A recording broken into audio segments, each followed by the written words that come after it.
I'm a psychologist. Over the course of my career, I've listened to hundreds of stories, each one a tangled thread of emotion, memory, and darkness. Every patient who walks into my office brings with them a past that's buried, a pain that's unnamed, and a flicker of hope that maybe, just maybe, they can heal. I used to think I'd grow numb to all this eventually, that I'd build some kind of emotional armor. And then I met her, Emily Hartman. She came to me on an autumn afternoon. I still remember the way she stood at the door, composed, calm, and perfectly put together. A 29-year-old woman who looked like she had everything under control.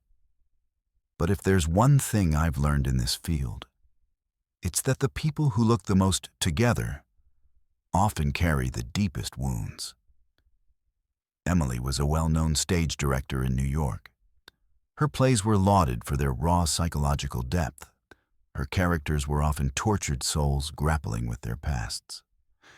When she first sat down across from me, I half wondered if she was here doing research for her next production. But no, Emily was here for herself. She told me she was lesbian and that she had trouble interacting with men, not just romantically, but even in everyday conversations. There was always this underlying discomfort, a tension she couldn't shake. She said being around men made her body react before her mind even caught up. But strangely enough, she didn't seem uneasy around me. She spoke to me like she had known me for years. It was calm, measured, controlled. But there was always something behind her eyes, a kind of quiet, simmering exhaustion.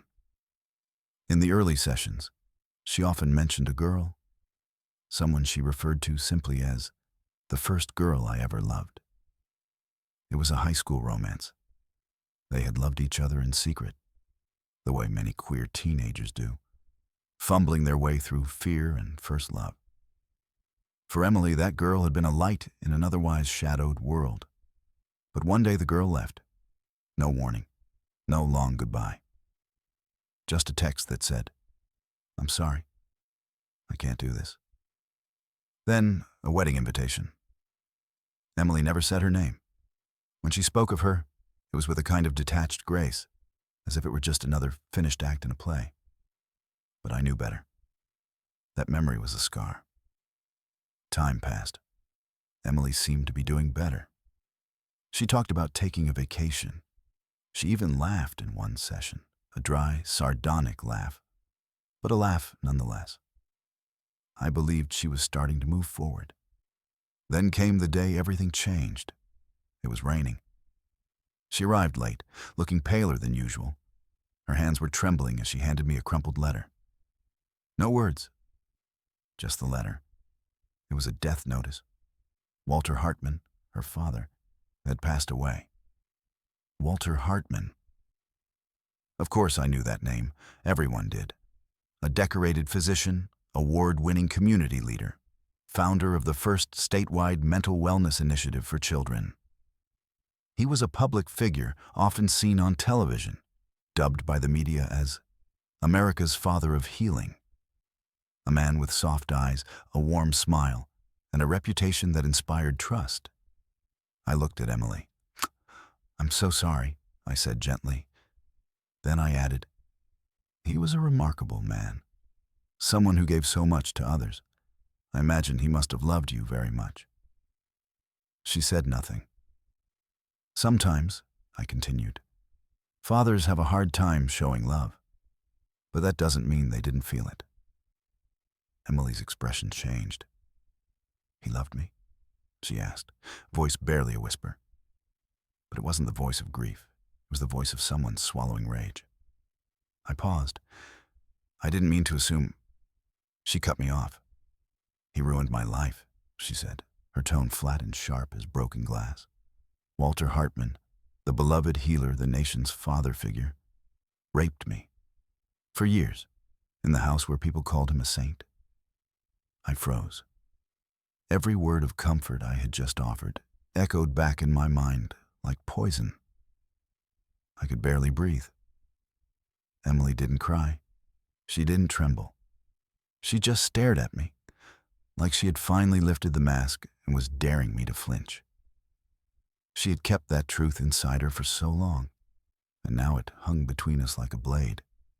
And suddenly, everything I thought I knew about Walter Hartman shattered. There was once a girl named Lena. She grew up in a quiet town where the days were long, the neighbors kept score, and the unspoken rules were stronger than the written ones. From a young age, Lena knew she was different. That wasn't a word people used where she lived. But she knew what it meant. She knew what it cost, and she wore it quietly, like a stone in her pocket. And then there was her, a girl 1 year younger, quiet, guarded, with eyes that never seemed to settle anywhere for long. She spoke softly, but thought sharply. She walked like someone always expecting the floor to vanish beneath her. Lena fell in love with her before she even had a name for it. They found each other in the spaces between class bells and stage rehearsals, on long walks home, in corners of the world where no one looked. It wasn't loud. It wasn't even safe. But it was real. For a time, they were everything to each other. Until one night, the girl knocked on Lena's window, shaking, pale, clutching a duffel bag like it held her entire soul. "I can't stay here," she whispered. "I'm pregnant." Lena didn't speak. She didn't cry. She didn't ask who the father was. The girl didn't offer it. They just left. They vanished into the woods that night, slipping into the blackness like shadows. They found shelter in an old hunting cabin miles off the main trail, dusty, half-rotted, but private. They survived on scavenged food, stolen supplies, and the kind of fragile hope only teenagers in love can sustain. The girl never talked about the pregnancy. She barely even looked at her belly. But Lena watched. She noticed every new change. The way her back ached, the way her breath shortened, the way she began to hum to the baby at night without realizing it. They didn't make plans, didn't say what came after. They just existed. And the belly grew. Then came the 7th month. Lena was out fetching water from a nearby creek when she heard it. Voices, car doors, male shouting. She ran. When she reached the cabin clearing, it was already over. A group of men stood at the edge of the trees, 2 in uniform, 1 in a long coat, and another, tall, graying, eyes like polished stone, holding the girl by the wrist. She didn't struggle. She didn't even look scared, just hollow. Lena froze behind the tree line. She knew who he was. Walter, the girl's father. They took her away. Lena never even got the chance to say goodbye. Later, she learned what happened. Walter, furious and desperate, forced Emily to abort the baby. Not out of anger, but out of something worse. Out of belief. He told her she couldn't raise a child that shouldn't have existed, that no one could ever find out. Emily didn't scream. She didn't fight. Because by then, she'd already learned what happened when she did. Lena was found a few days later. Her parents didn't cry. They didn't ask questions. They hit her, called her disgusting, sick, told her she was the reason their family would never be normal again. She stopped speaking after that. Within a month, they arranged her marriage. The boy was quiet. That's all she remembered. She said yes without blinking, because saying no had never saved her. She lived the life expected of her, wore the mask, played the part, folded up her old self and buried it somewhere beneath laundry and PTA meetings and kitchen tiles. Her children grew, her hair grayed, the town forgot. But she didn't. Not Emily. Not the cabin. Not the baby that never got to be born. The call came in short, detached sentences. Emily wanted me to accompany her to Walter Hartman's funeral. Nothing more, nothing less. We drove together to Vermont on a brittle gray morning, cutting through low hills and naked trees. Emily didn't speak much during the drive. She barely glanced out the window. She was a statue in the passenger seat, carved from some ancient, heavy stone. I didn't push her. When we arrived at the church, the town was already gathering. Black coats, low murmurs, the muted scent of lilies and old wood. The funeral was exactly what I had expected, and somehow, so much worse. It was perfect, meticulously orchestrated, a solemn tribute to a great man. There were polished speeches about Walter's medical achievements, his contributions to rural health care, his selfless service to the community. People cried, they clapped, they smiled at each other through veils of sorrow. Walter Hartman, a pillar of virtue.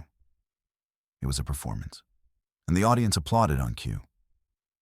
Emily and I sat near the back, half buried among unfamiliar faces.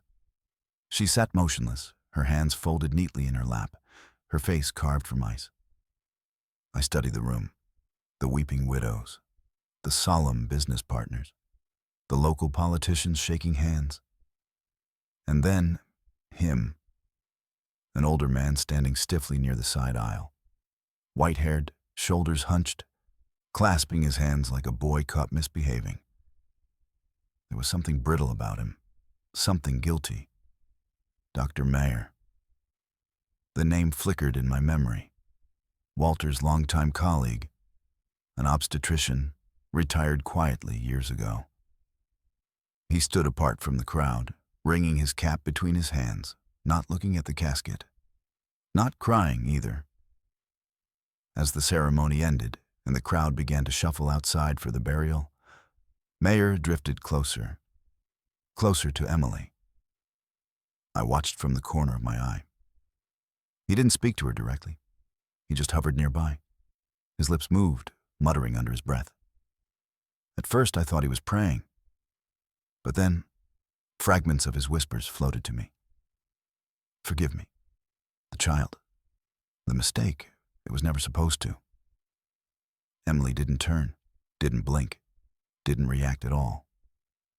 But I saw the muscles along her jaw tighten, saw the small, almost imperceptible shiver ripple down her spine.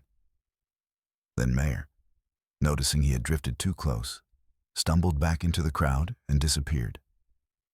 The moment passed, but it lodged itself inside me like a thorn. It wasn't grief that weighed on Mayer's face. It was guilt. 3 days later, I found myself parked outside a small, crumbling chapel on the outskirts of town. I hadn't planned it, hadn't even been aware of turning the wheel until the church's crooked steeple loomed into view. Inside, the air smelled of dust and melted wax. Mayer was there, kneeling in a pew near the altar, alone, hands clenched so tightly around a rosary that his knuckles blanched white. I didn't approach him. I didn't make a sound. I simply sat in the last row and listened. He prayed, or tried to. Mostly he confessed, whispers barely louder than breath. The girl, so young, we failed her. The child, it shouldn't have happened.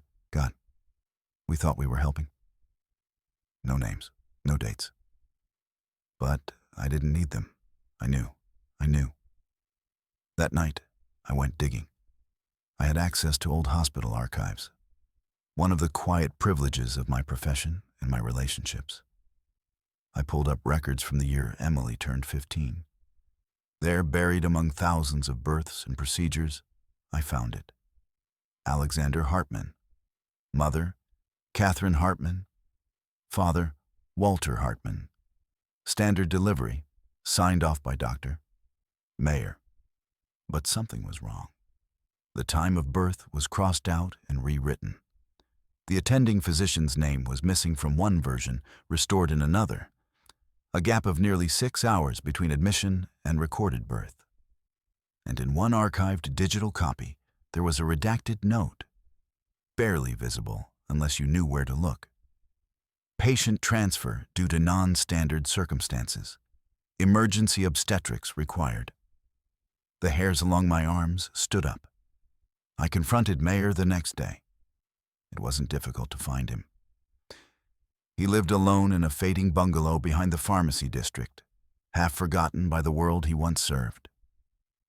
He answered the door with a look of resigned exhaustion. When I said Emily's name, he collapsed into a chair without a word.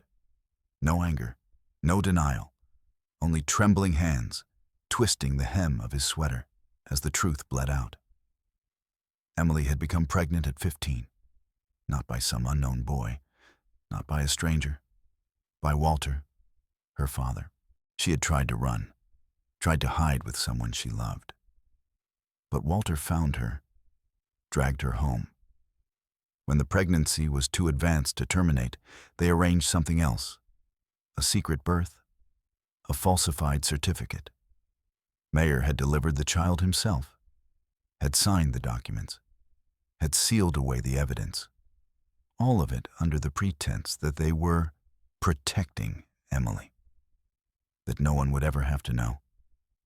Alex, the boy Emily believed to be her adopted brother, the boy Walter and Catherine raised, the boy who was, in blood and tragedy, her son. I drove back in a daze, knuckles white on the steering wheel. The lies, the cover-ups, the self-congratulating speeches about Walter's service to humanity. It made me sick. It made me furious. But most of all, it made me ache for Emily.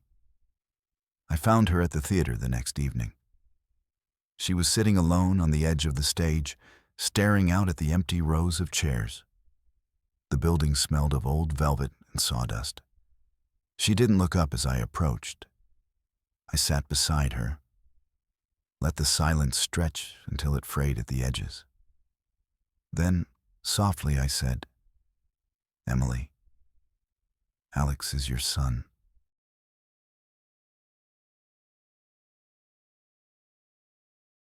When I told her, Emily broke, not all at once, not with screaming or sobbing. It was quieter than that, more terrible. She sat there, staring at the floor as if the ground itself had cracked open beneath her. Her hands trembled. Her breathing came in short, ragged pulls. For the first time since I had known her, Emily looked small, like a child, lost in a world far too large, far too cruel. She pressed her knuckles against her mouth, as if trying to physically hold something inside, something screaming to be let out. "I didn't know," she whispered, almost too soft to hear. "I didn't know." And then she folded in on herself, shoulders hunched, head bowed, as if the very weight of her own existence had become too much to bear. I didn't speak. There was nothing I could say. Some truths carved too deeply. Days passed. Emily didn't return my calls, didn't answer the door when I came by. I left messages, notes. I waited. And then, one afternoon, Lena came to find her. Lena had changed. She was older now, lined with years she hadn't deserved.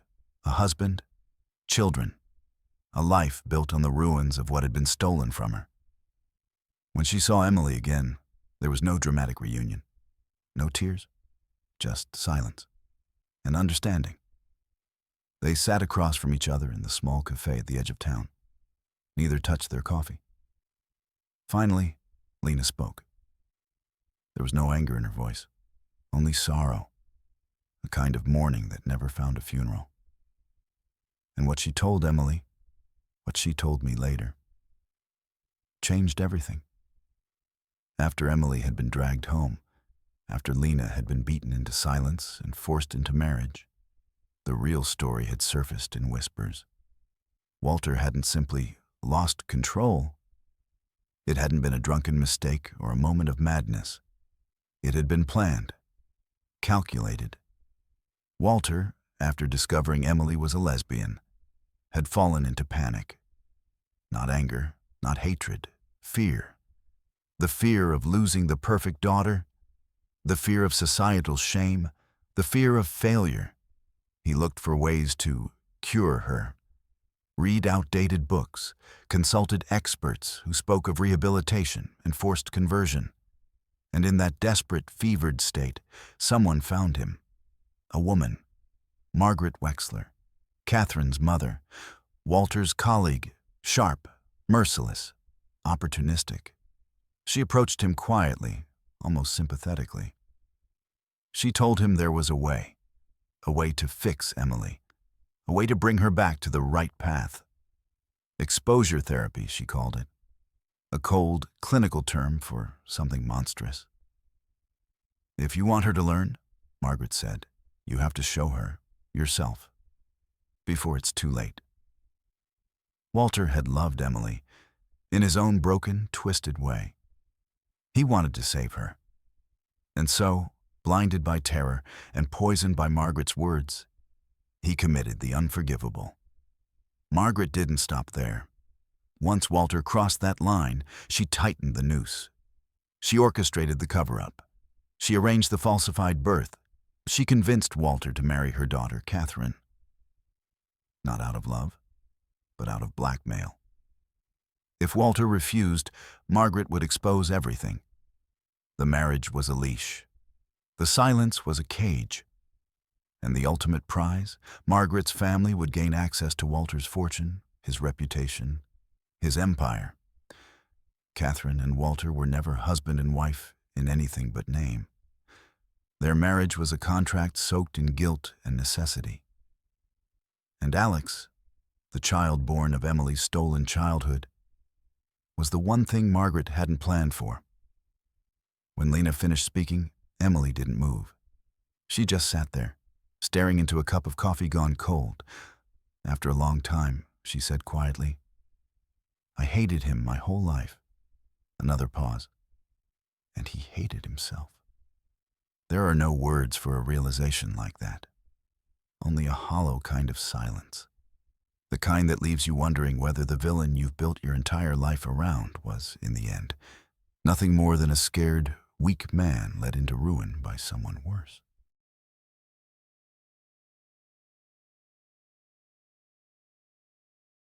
From the moment Lena left, Emily was no longer my patient. Something in her had shifted, or maybe something had simply awakened. Something that had been waiting, coiled and silent for years. She wasn't broken anymore. She wasn't lost. She was a storm, silent, precise, unstoppable. I didn't try to stop her, because I knew the strongest force in the world isn't love. It's justified hatred. Walter's death played out like any small-town tragedy. A quiet funeral, a somber gathering, a polished obituary celebrating his life and achievements. There was no scandal, no rumors. The world mourned him as a hero. His will, when opened, was exactly what everyone expected. His estate, sprawling, prestigious, powerful, was divided equally between Catherine, Emily, and Alex. A neat, tidy ending. On paper.